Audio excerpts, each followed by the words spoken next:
Не занимайтесь, короче, духовными практиками всякими, дыхательными, медитациями, йогой. Не начинайте голодание интервальное, потому что, короче, это вас приведет в такую ситуацию, что вы можете понять, что вы всю жизнь занимались не своим делом.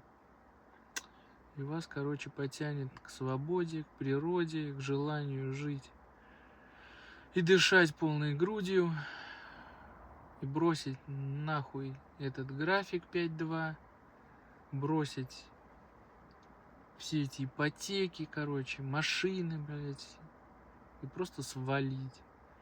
Просто свалить тишину наедине с собой. Дело такое. Поэтому с этим аккуратнее. Будьте здоровы, живите богато.